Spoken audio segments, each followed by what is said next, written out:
Bonjour à tous, c'est Paul Mathieu alias le Doc et bienvenue dans cette nouvelle édition de la chronique du Doc.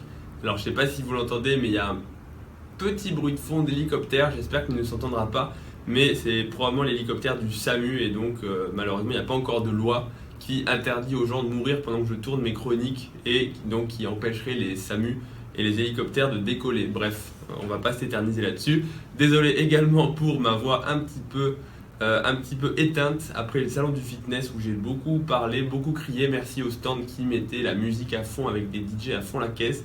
On se serait cru à la techno parade.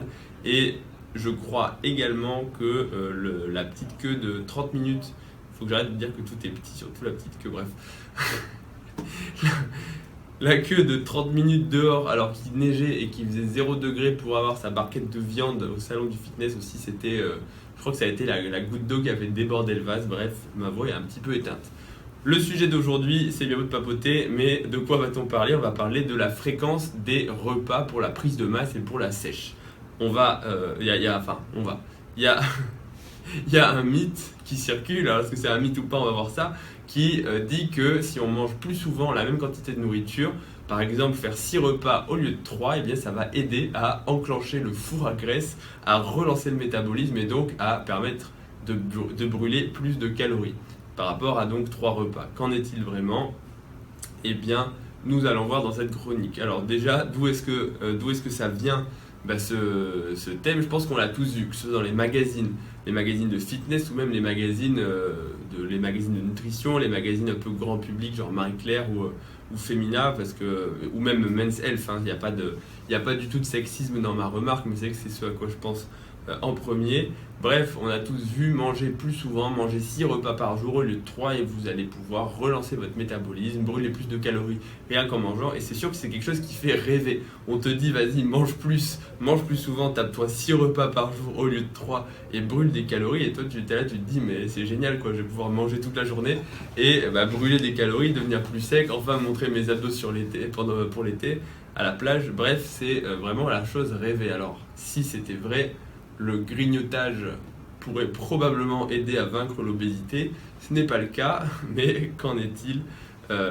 vraiment sur un plan scientifique? Alors, 3 parties dans ma chronique. La première, il faut que je relise mes petites notes. La première, pourquoi? Oui, c'est ça. Pourquoi est-ce que de base le postulat, pourquoi est-ce que manger ferait brûler des calories? C'est la première question qu'il faut se poser. Deuxièmement, que dit la science par rapport au brûlage des graisses, par rapport à la fréquence des repas? En gros, est-ce que vraiment manger 6 fois par jour au lieu de 3, la même quantité de nourriture globale va permettre de brûler plus de graisse et plus d'énergie? On va voir ça. Troisième partie, finalement, quels sont quand même les avantages de faire des repas fractionnés et d'où est-ce que vient ce mythe finalement? Pourquoi est-ce qu'un jour il y a un mec qui a sorti ça? Et surtout, c'est toujours ça qu'il faut se demander, pourquoi est-ce que ce mythe a été propagé? Enfin, on va conclure, mais ça, vous le savez, on conclut toujours. Bref, c'est parti pour la chronique. Alors, première partie, pourquoi est-ce que manger plus souvent ou manger tout court, en fait, ferait brûler des calories? Il y a un processus que vous connaissez tous qui s'appelle la digestion. La digestion, c'est le fait d'ingérer des aliments. Les aliments, ils vont dans l'estomac, dans le tube digestif, et dans cet estomac, l'hélicoptère, en fait, il ronne. Je sais pas si c'est un SAMU. J'espère que l'hélicoptère ne s'entend pas trop. Parce que s'il s'entend, ça va être problématique pour la vidéo et ça risque de vous casser les oreilles. Et si c'est le cas, je m'en excuse. Peut-être que je vais faire une pause pour... Ah ouais, non, il fait un boucan de ouf. Sortez vos boules qui est, c'est plus calme, on va pouvoir repartir. Alors où est-ce que j'en étais? Oui, donc la nourriture arrive dans l'estomac. Et à ce moment-là, il y a le processus de digestion. Le processus de digestion qui, comme je l'ai expliqué plus ou moins dans d'autres vidéos, notamment pour les protéines, il y a un processus de décomposition, de fractionnement des nutriments, que ce soit les glucides, les lipides ou les protéines, pour pouvoir les rendre assimilables et surtout absorbables. Puisque le tube digestif, il va pouvoir absorber que des nutriments simples, notamment les molécules, pour simplifier au maximum, les molécules de glucose pour les glucides, ou le fructose éventuellement. Pour les protéines, ce sera les acides aminés, pour les lipides, ce sera les acides gras, les triglycérides, les oméga, etc., qui vont être absorbés. Mais pour ça, il faut que la matière première, quand tu manges un steak, il faut que ce soit digéré en tout ça. Donc tout ça, c'est justement la digestion qui va un peu broyer décomposer tes aliments en nutriments beaucoup plus simples et donc absorbables. Ce processus, comme tout dans la vie, va coûter de l'énergie au corps, puisque l'estomac va avoir besoin de fonctionner, c'est-à-dire de sécréter de l'acide, va avoir également besoin de faire ce qu'on appelle le péristaltisme, c'est pour faire avancer le bol alimentaire, c'est les contractions des muscles de l'estomac et de l'estomac, du tube digestif ensuite, le duodénum, le jéjunum, etc., l'intestin grêle, pour faire avancer la nourriture, la broyer un petit peu avec les mouvements de reptation de ce tube digestif. Bref, tout ça, ça coûte de l'énergie pour sécréter pour sécréter des acides, des enzymes, etc.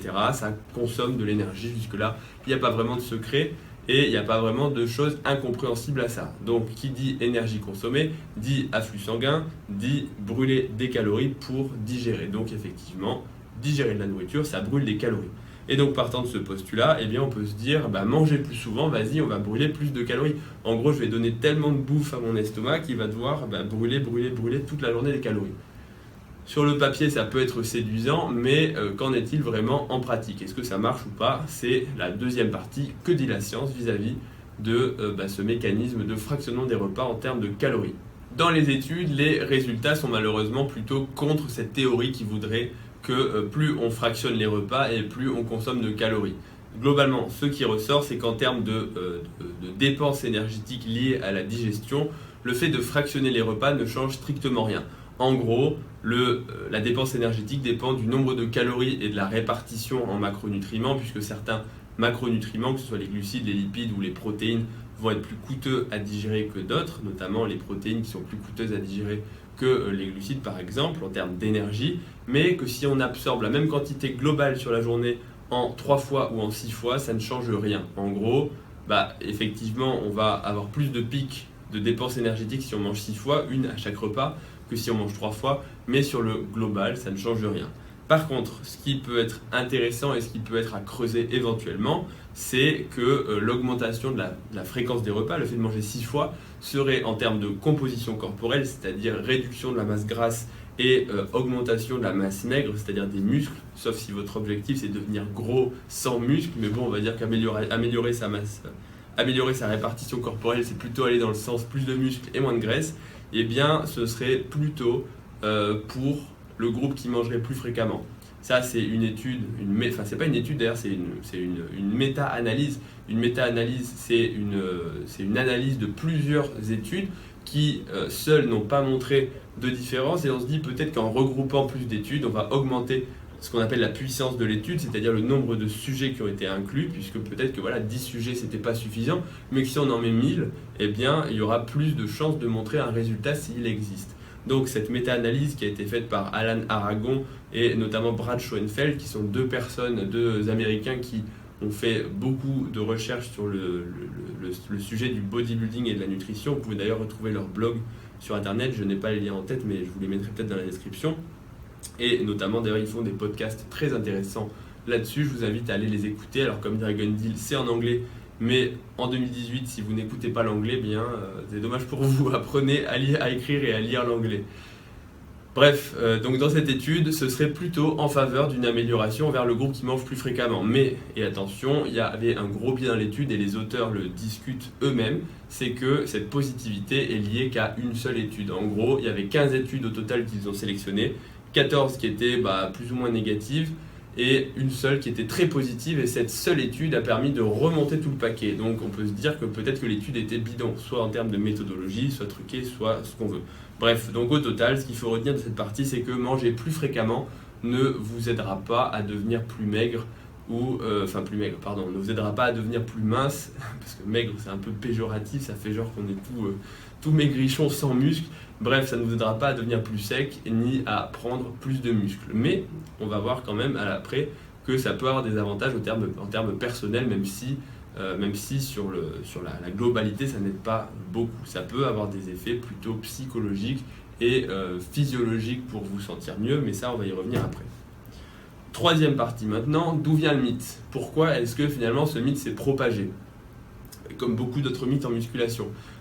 J'ai pas de réponse scientifique ou exacte à vous donner, mais à mon avis, il y a 3 raisons principales qu'on peut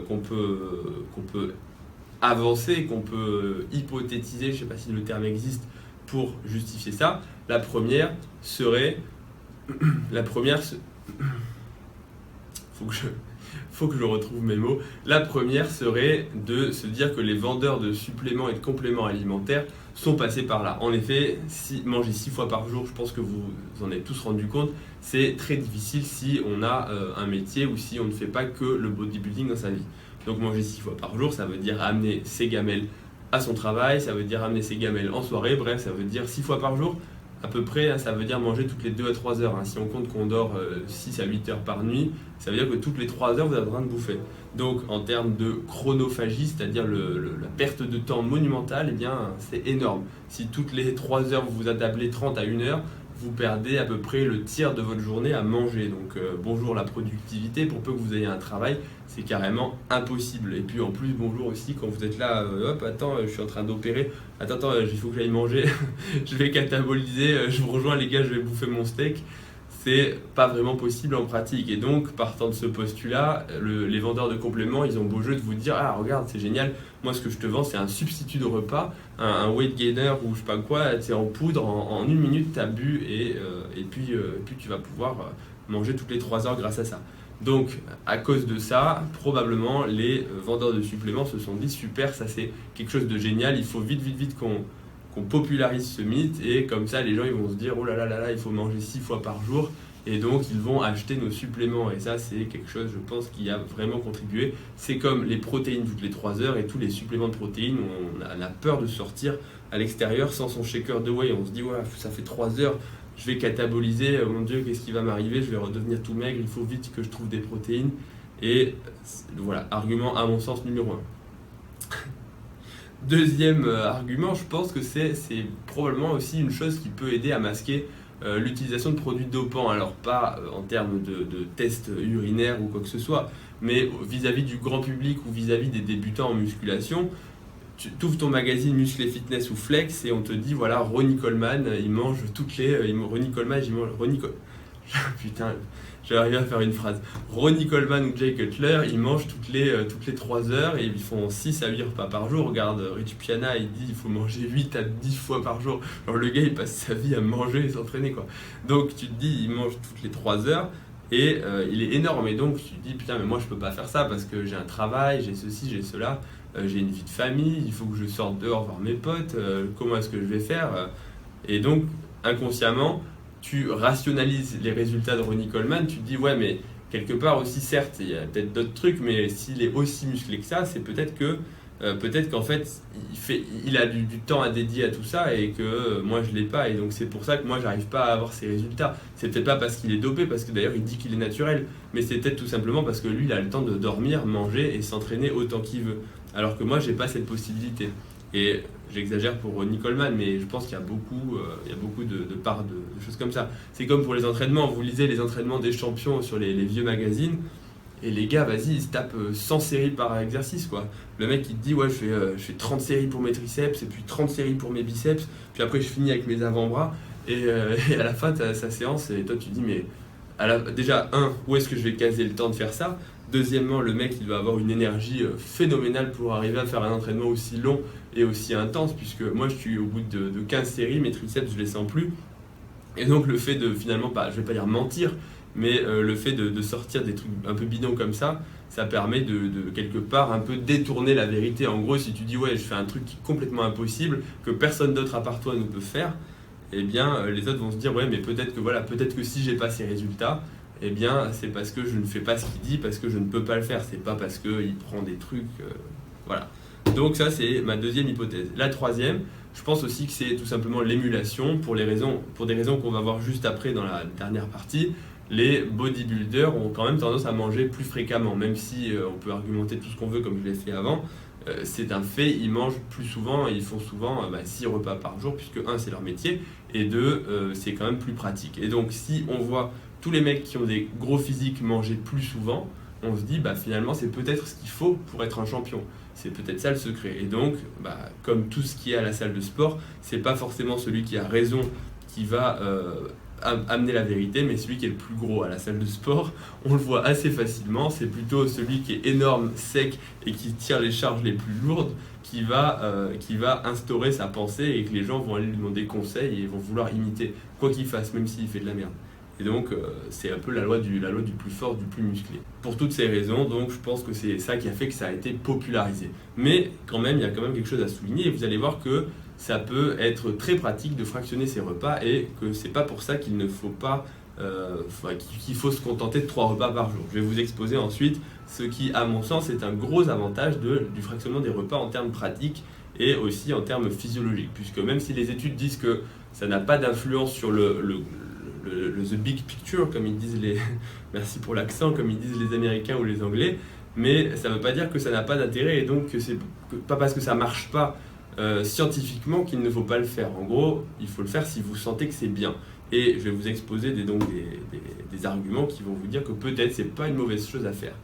Donc la 4e partie, et donc j'en ai pas parlé, bref, pourquoi fractionner ses repas? Premier avantage à mon sens, c'est que en prise de masse, c'est clairement plus facile.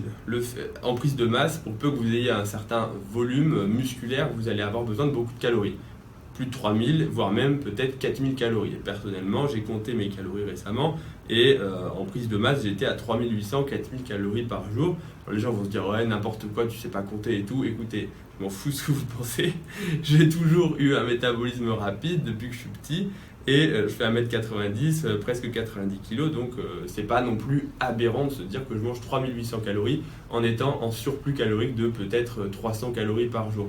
Donc voilà, 3500 kcal pour un métabolisme basal, certes c'est beaucoup, mais c'est pas non plus incroyable. Alors c'est sûr que la personne qui est une femme qui fait 1m50 pour 45 kg, elle sera plutôt à 1600, 1800 kcal, mais chacun ses problèmes. Donc pour moi, je sais que si je veux prendre de la masse, j'ai plutôt intérêt à fractionner mes repas, tout simplement pour le côté pratique. C'est-à-dire que faire des gros repas, c'est très difficile. C'est-à-dire que si je veux manger 4000, ça ferait des repas à 1500, donc c'est faisable, mais ça fait quand même des grosses plâtrées de riz, des gros repas tout court en fait, et donc voilà, il faut avoir envie d'ingurgiter tout ça d'un coup. C'est comme si vous vouliez à l'extrême faire un seul repas par jour, faire un repas de 4000 calories, c'est possible, mais à moins de mettre des trucs qui glissent tout seuls, c'est-à-dire des beignets, des donuts, des crêpes au Nutella, c'est quand même difficile. Donc pour ce côté-là, je pense que fractionner son alimentation, ça peut être quand même clairement bénéfique. La deuxième chose à compter, indépendamment des calories, c'est que si vous voulez mettre des légumes dans votre alimentation qui ne comptent pas pour des calories, ils vont prendre de la place dans le bol alimentaire. Et ce bol alimentaire, vous n'allez pas pouvoir non plus ingurgiter puisque votre estomac, il a une capacité limitée à se déformer et à s'agrandir. Et donc si vous voulez manger des légumes en plus de votre plâtrée de riz, eh bien, il va falloir diminuer votre portion de riz. Donc, tout simplement, il va falloir fractionner à un moment ou à un autre ces repas. Ça, c'est la première raison. En sèche, c'est un peu moins vrai, mais en sèche, ça peut être aussi un bon moyen de diminuer à la fois les grignotages. Si vous mangez plus fréquemment, le prochain repas arrive plus vite et donc psychologiquement, c'est plus facile de se dire voilà, mon prochain repas, il arrive bientôt, donc si tu as un petit peu faim, c'est pas grave, tu peux tenir. Deuxième chose, c'est que ça améliore aussi quand même pas la résistance à l'insuline, mais la sécrétion et le profil insulinique. Votre insuline va être un peu plus stable au long de la journée si vous avez des repas un peu plus petits, et donc vous allez probablement avoir un meilleur contrôle de la faim et donc de la satiété. En gros, vous allez avoir moins de fringales, alors que si vous faites un repas énorme, ce qui arrive souvent, c'est qu'on est extrêmement lourd et repu juste après. On n'a aucune envie, c'est d'aller dormir, faire la sieste, et quelques heures après, d'un coup, on va avoir la grosse fringale et on va se dire putain, il faut que je mange, je suis pas bien. Vous commencez à avoir les sueurs, en gros tous les signes de l'hypoglycémie parce que votre insuline, elle va chuter, elle est beaucoup montée et elle va redescendre. Bref, ça se sera abordé dans une autre vidéo, mais toujours est-il que ça peut permettre de réguler la faim. Dernier point, c'est aussi vis-à-vis de la gestion de l'entraînement. C'est à mon sens beaucoup plus simple de s'entraîner en n'ayant pas le ventre plein, parce que je sais pas si vous avez déjà essayé de vous entraîner après avoir mangé un repas de famille, mais c'est impossible quoi. Quand on est plein, on a envie de vomir, c'est délicat. Et si en plus vous allez pousser au squat, je vous fais pas un dessin, mais c'est difficile. Et à la fois parce qu'on est fatigué, on est lourd, on a envie de dormir. Bref, s'entraîner après un gros repas, vous demandez à n'importe quel bodybuilder, c'est d'ailleurs le problème principal qu'ils ont, c'est d'arriver à caser tous leurs repas et toutes leurs calories dans la journée.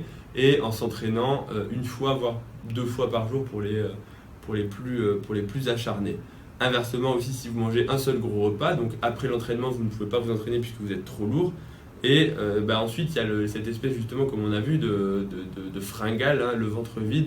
Et à ce moment-là, alors on a moins le ventre lourd, mais on peut se sentir un peu plus faible. Hein. En gros, on va être, je ne vais pas dire à court d'énergie, puisqu'on a fait le plein d'énergie, mais en termes de glycémie et tout ça, on va pas être très équilibré. Et donc, on peut avoir la petite hypoglycémie de l'entraînement et donc faire des performances moindres.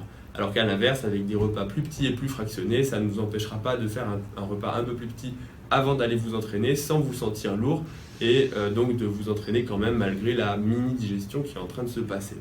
Donc finalement, fractionner ces repas, ça peut malgré tout permettre de mieux réguler votre alimentation, mieux réguler vos fringales et même si ça ne vous améliorera pas scientifiquement à avoir une meilleure composition corporelle, plus de muscles et moins de graisse, ça peut quand même vous aider à gérer votre diète et à ne pas craquer et à mieux finalement la réguler. Et encore une fois, le facteur numéro 1 qui fait qu'on arrive à se forger, je vais dire ça, à se forger un physique, en tout cas persévérer, persister plutôt dans la discipline, c'est quand c'est quelque chose qui est facile à faire. Plus la chose est facile à faire et plus vous avez envie de la faire et ce n'est pas une corvée et plus vous allez avoir la motivation de continuer tout simplement. Donc il faut se trouver des moyens pour se faciliter la vie. Bon, je crois que ça fait encore 1 heure que je parle. Ces vidéos, vraiment, à chaque fois que je me dis je vais faire 5 minutes, mais je n'y arrive jamais.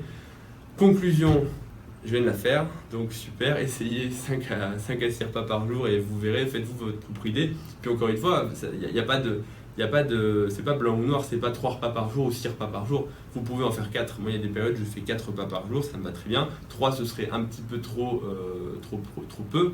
6, ça fait beaucoup parce que ça impose quand même d'aller manger souvent. Mais 4 ou 5 repas par jour, personnellement, je trouve que c'est ce qui me convient le mieux. Bref, je voulais vous dire à bientôt. J'espère que cette vidéo vous a plu. N'oubliez pas de vous abonner à Cher Fitness, puisque apparemment il faut le dire en fin de vidéo. Sinon, les gens le font pas, je sais pas. Donc, mettez des pouces bleus, enfin bleus, hein, pas rouge. Mettez des pouces bleus, abonnez-vous, partagez la vidéo à vos potes, envoyez-nous de l'argent, aidez-nous à faire vivre la chaîne. Abonnez-vous sur Instagram, le doc qui va s'afficher ici, Dr Miaous.